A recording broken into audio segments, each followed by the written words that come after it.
vote pour la science avec Isabelle Burgon. Bonjour à vous, j'espère que vous allez bien. Le gouvernement américain a annoncé son intention de ne pas aller à la COP30, la 30e conférence des parties à la Convention 4 des Nations Unies sur les changements climatiques qui s'ouvre aujourd'hui et se déroule jusqu'au 21 novembre à Belém, au Brésil. Entre janvier et juin 2025, les experts comptabilisent 101 milliards de dollars US de dégâts climatiques aux États-Unis en raison des événements météo extrêmes comme des incendies majeurs à Los Angeles, les tempêtes puissantes et des inondations. Ça, c'est des chiffres selon l'ONG Climate Central. Cela rapporte à 3 000 milliards les coûts américains de tels événements depuis 1980. Les nombreuses coupures en sciences, notamment à l'Agence des océans et de l'atmosphère, la NOAA, dans les programmes, dans les postes et aussi l'indisponibilité des données climatiques, des données dont l'utilité dépasse les frontières américaines, place les citoyens américains dans le brouillard. Ils sont les premiers perdants de ces reculs pour l'environnement avec les impacts climatiques sur la qualité de l'air ou encore même économiques. Quelles seront les conséquences des politiques américaines récentes sur l'environnement? Pour le savoir, restez avec nous.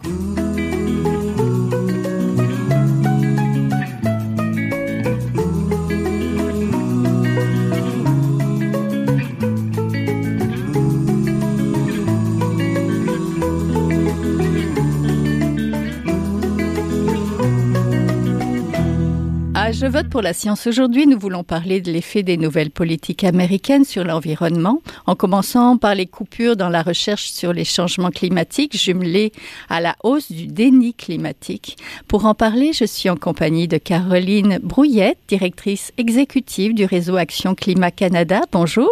Bonjour, merci de me recevoir. Bonjour, on est aussi en compagnie de Marie-Ève Carignan, professeure titulaire au département de communication de l'Université de Sherbrooke et co-titulaire de la chaire UNESCO-PREV, chaire UNESCO en prévention de la radicalisation et de l'extrémisme violent. Bonjour. Bonjour. Et de Hugo Séguin, fellow au Centre d'études et de recherche internationale de l'Université de Montréal et conseiller principal à l'agence Copticom. C'est une firme de communication spécialisée dans l'accompagnement de projets sociaux et environnementaux. Bonjour. Bonjour. Donc, la 30e conférence des parties à la Convention 4 des Nations Unies sur les changements climatiques se déroule actuellement à Belém, au Brésil. Trump n'y participera pas, ni aucun de ses hauts dirigeants. Ce n'est que l'un des nombreux reculs en matière d'environnement et de climat aux États-Unis. Les mesures d'adaptation climatique, tout comme les messages, sont plus souvent qu'avant contestés et niés sur les réseaux sociaux et aussi dans certains médias populaires. Je vais peut-être commencer avec vous, Madame Brouillette. Devons-nous nous féliciter que les États-Unis ne soient pas présents à la COP30 dans le contexte actuel? Écoutez, faut d'abord commencer avec les faits, c'est-à-dire que les États-Unis n'ont jamais été des partenaires très constructifs dans les négociations climatiques, que ça soit sous une administration démocrate, républicaine ou trumpiste, comme on le voit en ce moment. Donc, faut nommer évidemment l'impact de leur retrait de l'accord de Paris, qui est d'abord et avant tout sera ressenti chez les citoyens/citoyennes américains qui non seulement ressentent déjà les impacts des changements climatiques, mais seront privés des opportunités de la transition énergétique d'un point de vue économique.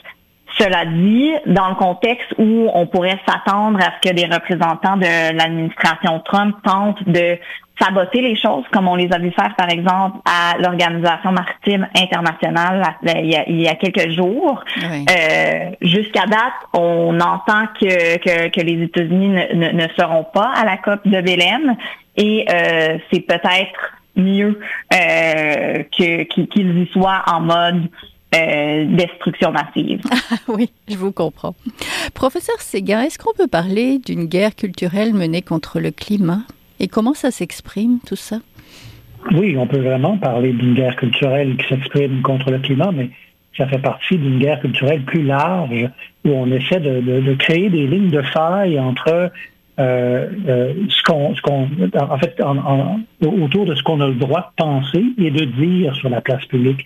C'est une technique utilisée par les Trumpistes, par les forces plus conservatrices à travers le monde. Et le climat n'y échappe pas. Le climat est considéré comme un enjeu woke, un enjeu gauchiste, un enjeu marxiste, où on démonise les porteurs de l'action climatique comme étant anti-américains, comme étant anti-croissance, anti-business. Et ça dénote que la politique aux États-Unis, elle s'est restructurée autour de l'identité. On fait partie d'un groupe. Ce groupe, il pense certaines choses et démonise d'autres groupes qui pensent autre chose. Et dans la technique de démonisation, dans une guerre culturelle, on attribue à certains groupes des enjeux dont ils sont porteurs et on les démonise pour ça. Et c'est ce qu'on fait au niveau du climat. C'est contre le climat, mais est-ce que c'est aussi plus largement contre les mouvements environnementaux? C'est contre le climat, c'est contre les mouvements environnementaux, et ça va très loin. On voit, depuis l'arrivée du gouvernement ou de l'administration Trump, une chasse aux mots dans les sites Internet gouvernementaux, dans l'information scientifique donnée aux Américains.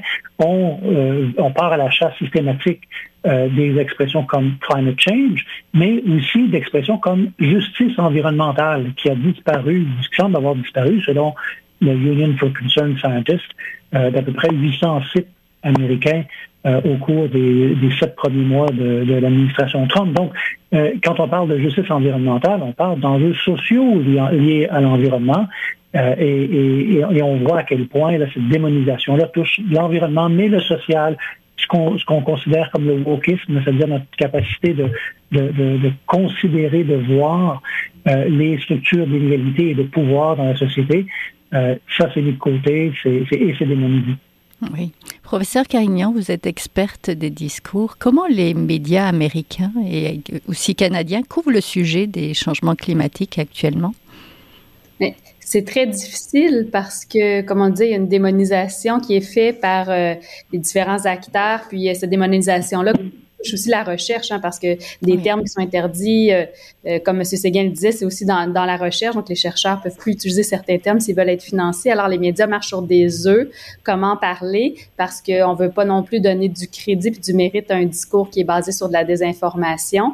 Alors il y a toutes sortes de techniques qui se mettent en place. Dernièrement, on a pu voir notamment des journalistes qui essaient de mettre en place ce qu'on va appeler la technique du sandwich de vérité, c'est-à-dire de rappeler un peu les faits puis la situation par rapport au changement climatique. Ensuite, rappeler les propos de Trump qui vont souvent contre la science, contre le consensus scientifique, contre les effets qu'on observe, et revenir ensuite avec d'autres observations plus scientifiques et avérées sur le climat pour essayer un peu de tempérer, parce que là, quand on rapporte les propos de Trump dans les médias, on est en train de aussi donner de la visibilité à un discours de désinformation qui va contre la science, qui va contre le consensus scientifique autour des effets des dérèglements climatiques. Donc, pour les journalistes, c'est très difficile. Il faut donner écho à ce discours-là parce qu'il faut que les gens l'entendent puis puissent un peu déplorer certains propos qui sont anti-science et qui sont très problématiques pour l'avenir de la société, mais en même temps, comment couvrir ce discours-là sans le renforcer puis lui donner plus d'écho? C'est là tout l'équilibre précaire avec lequel les journalistes doivent conjuguer.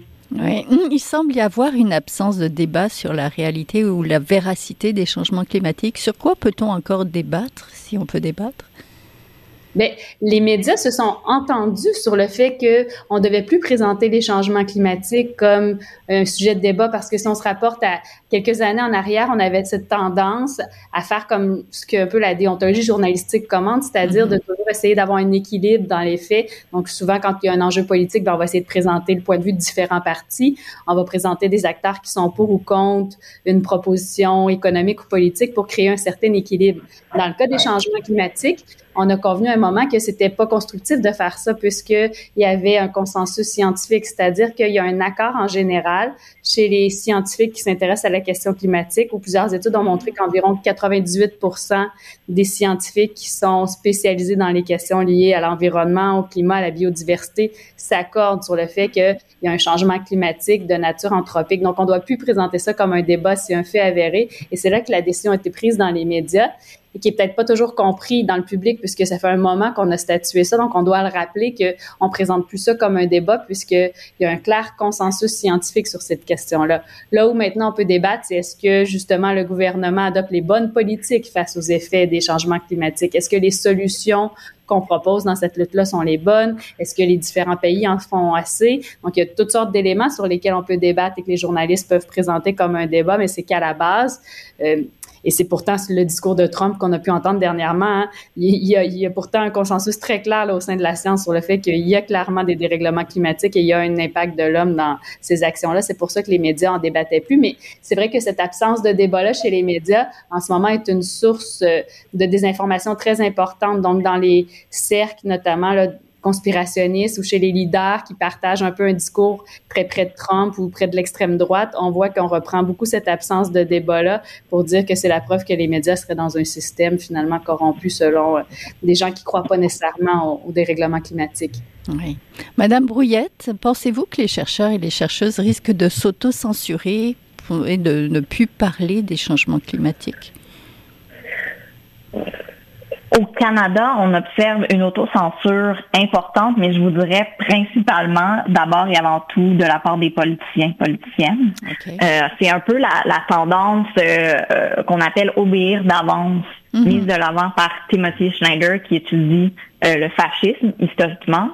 Et ce qu'on voit, en fait, c'est des dirigeants comme le gouvernement Carney, d'ailleurs, avec le budget présenté et un plan climat que je qualifierais de squelettique au mieux.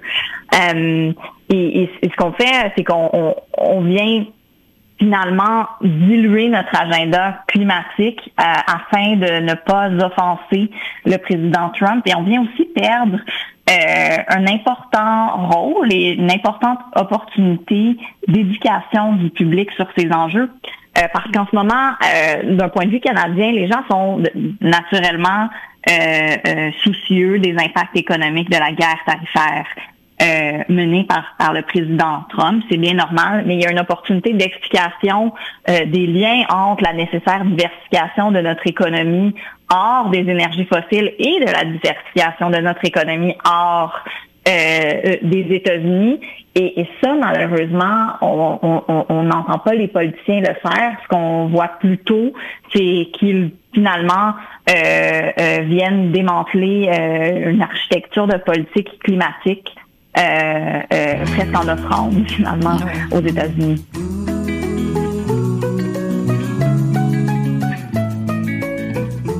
Je vote pour la science est une émission produite par Science Presse. Visitez son site internet au sciencepresse.qc.ca. Ça donne accès à toutes nos émissions. Bonne écoute. Professeur Séguin, que nous apprend le phénomène Trump 2 sur la fragilité du lien entre science, politique et démocratie? Quelle question vaste. Hein? Écoutez, on est peut-être de certaines générations qui ont toujours considéré la science comme un endroit où on peut faire consensus, un endroit neutre sur lequel autour duquel on bâtit nos positions dans un combat démocratique. Moi, je m'inspire depuis longtemps d'un spécialiste de la cognition et de la linguistique, qui est George Lakoff. Lui, il y avait une belle formule qui disait « Quand les faits ne concordent pas avec nos valeurs ou à ce qu'on pense, ils ne nous atteignent pas. En fait, ils rebondissent sur nous. Donc, les faits n'ont plus d'emprise sur nous. Ce qu'on voit avec Trump 2, c'est que la formule de Lakoff est intéressante parce qu'elle montre qu'on est indifférent ou qu'on pourrait être indifférent aux faits. Mais avec Trump 2 et dans ce contexte-là de démonisation, d'instrumentalisation de la science, de guerre culturelle, on ne se contente plus d'être indifférent, on attaque les porteurs de faits qui ne concordent plus avec nos valeurs, entre les valeurs et les faits. Les valeurs gagnent et les valeurs renforcent notre appartenance à des groupes identitaires qui se tapent sur la gueule dans l'arène politique aux États-Unis, mais au Québec et au Canada. Et c'est ça que ça transmet Trump 2. C'est-à-dire en anglais on dit la weaponization, l'utilisation guerrière de la science pour attaquer l'adversaire. Oui. Professeur Carignan, est-ce que c'est possible de voir une hausse de l'autocensure quand on parle d'augmentation des risques d'inondation, par exemple, au lieu de changement climatique? Très certainement. Vous venez de mentionner le fait qu'on voit une espèce de brouillage des frontières entre la science, le politique, l'économique, et c'est clair que la pression qui est mise sur les scientifiques, crainte de perte de financement, de perte de réputation, de conséquences sur leur vie, fait en sorte qu'ils doivent prendre des actions pour parfois s'auto-censurer. J'étais aux États-Unis en mars dernier pour participer au colloque de l'Association internationale de communication sur les risques et les crises, et je voyais déjà des collègues américains qui adoptaient des stratégies de contournement pour s'auto-censurer, pour essayer d'éviter les conséquences que ça pouvait avoir sur leur financement, sur leur engagement au sein de l'université. Donc, des collègues me disaient justement, comme vous le mentionnez, qu'ils allaient parler de risques élevés d'inondation et non plus de changement climatique, conséquences des changements climatiques, parce qu'ils avaient trop peur de l'effet de ce discours-là sur leur financement. Il y avait aussi beaucoup de pression de groupes qui sont de moins en moins, disons, muets, donc qui sont de plus en plus décomplexés, qui essaient de mettre de la pression, donc notamment des groupes religieux qui vont dire que si on a confiance dans la religion, on va avoir confiance que tout va bien aller de façon naturelle, qu'on ne doit pas intervenir sur l'environnement, et qui peuvent être parfois très menaçants, certains groupes politiques également. Donc, il y a en ce moment un muselage qui est quand même très inquiétant du côté de la science, et beaucoup de collègues expriment ce malaise-là. Dernièrement, on a organisé une conférence internationale ici au Québec, et des collègues étaient très inquiets de est-ce que je vais pouvoir rentrer chez moi si certains propos sont problématiques, est-ce que je vais avoir des problèmes aux douanes, est-ce que je risque de perdre mon poste. Donc, on sent vraiment une détresse chez certains collègues scientifiques. Je l'ai vécu aussi quand je suis allée à Singapour il y a quelques temps, où j'avais des collègues qui travaillent sur la désinformation. C'est un sujet qui est très difficile en ce moment et peu accepté aux États-Unis. Donc, il y a toujours cette crainte-là des conséquences de faire de la recherche. On voit que c'est quand même des frontières qui s'estompent et qui font en sorte qu'il y a une autocensure qui se met en place par mesure de protection, finalement. Oui, oui. Madame Brouillette, est-ce que ce qui se passe chez nos voisins pourrait nous faire oublier nos attentes envers le Canada en matière d'adaptation climatique? En matière d'adaptation spécifiquement? Oui, d'adaptation, d'investissement. Est-ce que... Oui, je dirais d'abord et avant tout en termes d'atténuation, parce que c'est surtout là-dessus que la guerre de Trump et de ses alliés est menée, c'est-à-dire la nécessité de réduire nos émissions de gaz à effet de serre, et ça passe d'abord et avant tout par une transition hors des énergies fossiles qui sont à la source du réchauffement lui-même. Comme je le disais tout à l'heure, ce qu'on voit déjà au Canada, c'est nos politiciens obéir d'avance et chuchoter, marcher sur la pointe des pieds autour des enjeux climatiques. C'est pertinent comme réflexion de se dire comment on rend notre économie plus compétitive dans un contexte où on a un partenaire commercial qui est extrêmement belligérant et dont on dépend grandement. Elle est pertinente, cette question-là, parce que partout dans le monde, on voit nos partenaires commerciaux, que ce soit la Chine ou l'Europe, investir massivement dans les énergies renouvelables, investir massivement dans les batteries, dans les véhicules électriques. Donc, cette question-là, elle est pertinente, mais elle ne justifie pas de défaire tous les 10 ans de progrès en matière de politique climatique qu'on a vu. Et c'est ce qu'on a dans le budget, finalement. On va même pas mesurer nos émissions de gaz à effet de serre. Donc, comment on sait qu'on se rend à la bonne destination sans carte? On aimerait que le gouvernement Carney nous donne la réponse. Oui, oui, tout à fait. Professeur Séguin, comment le Canada peut-il résister au vent américain qui souffle contre l'environnement et le climat? J'ai toujours des belles questions pour vous, hein? Oui, c'est des questions très larges, mais moi, je ramènerais le Québec aussi, parce que dans le contexte canadien, là, les provinces ont vraiment un rôle important. Mais donc, la réponse pour le gouvernement canadien, je pense que Caroline Brouillette l'a bien signalé, on résiste difficilement. Et je renforce ce qu'elle dit, on obéit d'avance, de peur de déplaire à l'ogre de l'autre côté de la frontière. Donc, c'est la soumission au bullying, ou c'est la soumission d'avance à l'intimidation. Et malheureusement, je ne vois pas tellement de porte de sortie du côté du gouvernement fédéral dans le contexte actuel. Donc, on est dans un contexte non seulement de gel des politiques climatiques, mais de démantèlement de quelques réglementations phares qui avaient été dictées, qui avaient été proposées par le gouvernement Trudeau précédent. C'est la même chose qu'on voit au niveau des provinces, notamment du Québec, qui c'était déjà pas le gouvernement Legault, un gouvernement très climato-engagé, disons, climato-actif.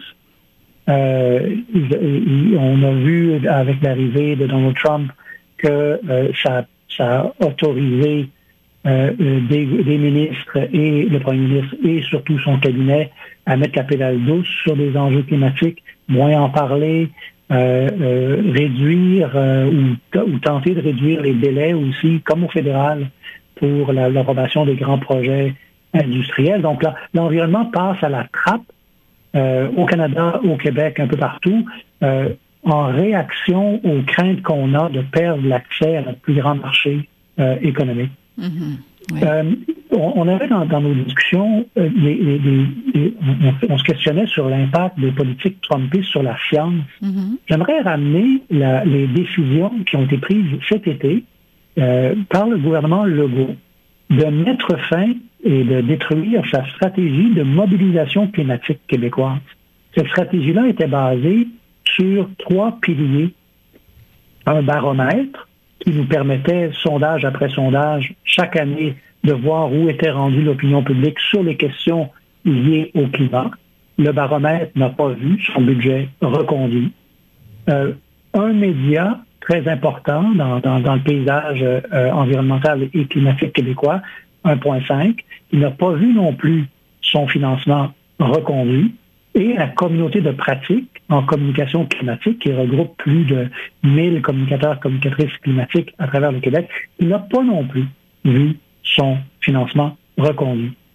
Oui. Je veux y voir aussi une attaque sur sur la science, sur la capacité des Québécois, des Québécoises de voir où on en est. Hein, le baromètre, c'est pas de la tarte. Et la capacité de discuter d'enjeux climatiques sur la place publique. Je pense que c'est des gestes qui sont forts, qui sont trop forts, qui sont irresponsables et dont on ne peut parler. Oui, tout à fait. Professeur Carignan, on a aussi une hausse du déni climatique. Et il y a quelques semaines, la Chaire, justement, présentait nos données sur la désinformation climatique au ministère de l'Environnement provincial. Et ce qu'on disait justement, c'est, il faut garder en tête qu'il y a un appui massif aux mesures, donc il ne faut pas les couper, il faut continuer à investir puis à soutenir la population qui veut ça. Mais il y a quand même une montée de la désinformation climatique. C'est très clair, un discours très présent, notamment au Québec, qui se base sur la méfiance envers les institutions politiques, les institutions environnementales, les grands groupes de travail. Et on voit notamment chez les jeunes hommes une adhésion de plus en plus forte à ce discours de désinformation-là et qui est parfois lié avec aussi une idéologie de plus en plus campée politiquement vers l'extrême droite notamment. C'est extrêmement préoccupant. Il faut agir et pour agir, il faut financer notamment la recherche. Donc, je suis tout à fait d'accord avec mes collègues lorsqu'ils mentionnent là, que on a définancé massivement des initiatives qui étaient hyper importantes au Québec, comme le baromètre, comme justement des pratiques, là, des communautés de pratiques et puis des médias spécialisés en environnement. Il va falloir réinvestir parce que même si on travaille dans la science pure sur comment contrer les effets des changements climatiques, il faut travailler aussi dans le volet social puis mieux comprendre les préoccupations de la population pour l'engager. Et là, on est en train complètement de perdre ça de vue, tant aux États-Unis qu'au Québec. Oui. Madame Brouillette, il ne faut pas oublier que la population canadienne, en général, adhère au consensus scientifique. Si on se met en mode solution, est-ce qu'on mise, par exemple, sur l'éducation? Moi, je dirais d'abord et avant tout que les politiciens doivent reprendre leur rôle d'éducation du public et de nous faire rêver, de faire preuve de vision, vous savez, dirigée par sondage, d'abord et avant tout, et finalement parler de pipeline à chaque fois qu'on a une crise nationale, c'est plate. C'est pas juste nocif et dangereux pour notre santé, pour l'environnement, pour la planète. C'est franchement très, très décevant comme vision nationale. Donc, oui, éducation, mais je dois vous dire que les politiciens ont un rôle primordial à jouer là-dedans et comme c'est décevant de voir un premier ministre, Mark Carney, qui a un CV bien rempli sur l'intersection entre la finance et les changements climatiques et qui nous prive de ce rôle de porte-parole et d'éducation du public. Oui, professeur Sega, je vais finir avec vous sur sur miser sur l'information auprès de la population et peut-être rappeler aux politiciens le rôle qu'ils doivent jouer dans tout ça. Ben, écoutez, j'arrive dans ce débat-là en disant que la science n'est plus neutre. La science est un objet de combat. Alors, c'est pas la sensibilisation, c'est pas en lançant des faits sur les gens que les faits vont coller. Ça aurait pu fonctionner il y a quelques décennies, ça ne fonctionne plus aujourd'hui. Si on est dans une guerre culturelle, il faut la mener. Moi, je reprends ce que ma collègue Caroline Brouillette vient de dire. On a un écart entre le fort niveau de préoccupation et de désir d'action sur l'environnement et les changements climatiques de la part des Québécois et des Québécoises, de la part d'une majorité de Canadiens et de Canadiennes. Et il faut visibiliser sur la place publique ce fort niveau d'approbation. Et le visibiliser, je pense qu'on ne peut pas passer par autre chose qu'une plus grande mobilisation des forces sociales, environnementales, progressistes, à travers des campagnes plus musclées, à travers le retour à des mobilisations dans les rues, comme on l'a déjà vu avant la COVID. Mm-hmm. On essaie de repartir la machine. Et je pense que ça va donner des fruits plus on en fait. Et surtout, de manifester du leadership sur la place publique, parce qu'on est dans une situation de guerre culturelle, et il faut la mener à travers des leaders. On était en compagnie d'Hugo Séguin, fellow au Centre d'études de recherche internationale de l'Université de Montréal et conseiller principal à l'agence Copticom, de Marie-Ève Carignan, professeure titulaire au département de communication de l'Université de Sherbrooke et co-titulaire de la chaire UNESCO PREV, chaire UNESCO en prévention de la radicalisation et de l'extrémisme violent, et de Caroline Brouillette, directrice exécutive au réseau Action Climat Canada. Merci à tous les trois. Merci à vous. Merci, au revoir. Au revoir. Voilà, c'est tout pour aujourd'hui. Je vote pour la science est une production de Science Presse avec Radio VM, à la régie Daniel Fortin, à la recherche cette semaine Fanny Robarcher, à la réalisation et au micro Isabelle Burguin. Si vous avez aimé l'émission, partagez-la. Vous pouvez aussi suivre notre page sur le site de Science Presse. Je vous souhaite de passer une belle semaine à notre antenne. Jin Zhaohua est un chercheur typique de ceux pour qui les progrès de la bioinformatique ont préséance sur le sens biologique.